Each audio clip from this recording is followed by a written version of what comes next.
ব্লগটা অনেকক্ষণ যাবত ধরে দেখতেছি যে এই পাশে হলো আপনার একটা টয়লেট, এখানে পানি নেওয়ার জায়গা। এখানে বেশ অনেকে মানুষ পানি খায়, পানি নেয়।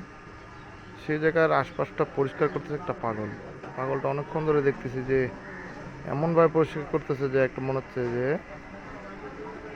সে প্রফেশনাল ভাবে সে তৈরি করতে পারে, যে যে কোনো কাজকে সে ঘৃণা করে না। এখন সে পাগল এমনই, তার শরীরের দিকে তাকালে মনে হচ্ছে চারিদিকে যে অবস্থা সে বলে বোঝাতে পারবো না। কেউ যদি ভিডিওটা দেখে থাকেন, হ্যাঁ, কোনো যদি রেস্কিউ টিম থাকেন তাহলে তাকে যদি একটু পরিষ্কার পরিচ্ছন্নতা করে দেওয়া যায় সবচেয়ে বেশি ভালো হয়। যদি এটা হলো সৈয়দপুর আমিন মোড়,